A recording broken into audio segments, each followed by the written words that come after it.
আসসালামু আলাইকুম। কেমন আছেন সবাই? নিশ্চয়ই ভালো আছেন।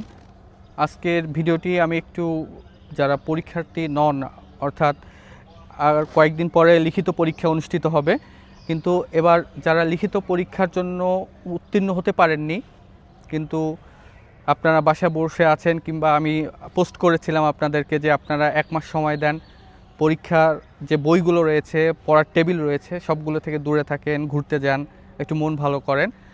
তো যারা অলরেডি নিজেদেরকে রিকভার করতে পেরেছেন 10 দিন, 5 দিন, 1 সপ্তাহ বা আপনার 1 মাসে, তো তাদেরকে নতুন করে আবার যুদ্ধে স্বাগতম। যে আপনারা আবার আপনাদের নতুন করে আবার আপনাদের সেই পুরাতন যে প্ল্যাটফর্মটি রয়েছে সেখানে আপনারা ফেরত আসতে পেরেছেন। এজন্য আপনাদেরকে শুভেচ্ছা জানাচ্ছি। আপনারা আমার কথাগুলোকে অনেকেই ফলো করার চেষ্টা করেন, এবং মজার বিষয় হচ্ছে আপনারা কথাগুলো ফলো করে নিজেরা সফল হন। এই বিষয়টি আমার জন্য গর্বের। আমি বরাবরই বলি এই বিষয়টি, এবং আপনারা আমার গর্বের জায়গা, ভালোবাসার জায়গা, আর আপনাদের দোয়ার জায়গায় আমি থাকি, আমি জানি। তো সেই জায়গা থেকে আমার মাথায় একটি বুদ্ধি আসলো আর কি। সেই বুদ্ধিটি আশা করছি যে আপনাদের সাথে শেয়ার করলে আপনারাও উপকৃত হবেন, আপনারা একটা ভালো একটা ফলাফল বোধহয় পেয়ে যাবেন। সেটি হচ্ছে, এবার যারা লিখিত পরীক্ষার জন্য উত্তীর্ণ হতে পারেননি, অর্থাৎ এমসিকিউ পরীক্ষা যারা উত্তীর্ণ হতে পারেননি, তাদের জন্য এই পরামর্শটি। আপনারা যে কাজটি করবেন, বাসায় বসে, আপনারা তো মানসিকভাবে এখন অনেক স্ট্রং, পরীক্ষাটা আবার দিতে হবে। যদি আমাকে পছন্দ করেন, নিশ্চয়ই আপনার আত্মবিশ্বাস আপনাকে ফেরত আনতে হবে, এবং তাদের ক্ষেত্রেই আমার এই পরামর্শটি।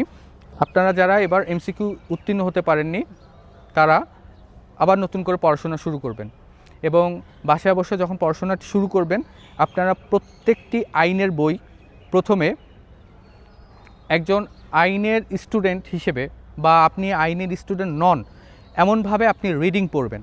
অর্থাৎ সিলেবাসে যে ধারাগুলো দেওয়া আছে বার কাউন্সিলের, এবং সেই ধারাগুলোকে আপনি বইয়ের মধ্যে প্রথমে দাগাবেন। একটি বেয়ার অ্যাক্ট কিনবেন।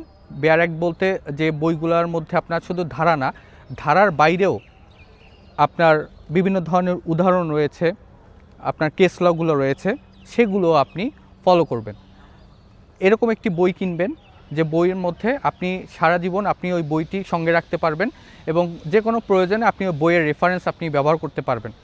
তো আপনি যেটি করবেন, যে বার কাউন্সিলের সিলেবাসটি ওই বইয়ের সঙ্গে আপনি মিলিয়ে ধারাগুলোকে আপনি পেন্সিল দিয়ে দাগাবেন, এবং আপনি প্রত্যেকটি ধারা একটি আইন, যে কোনো একটি আইন প্রথমে ধরবেন।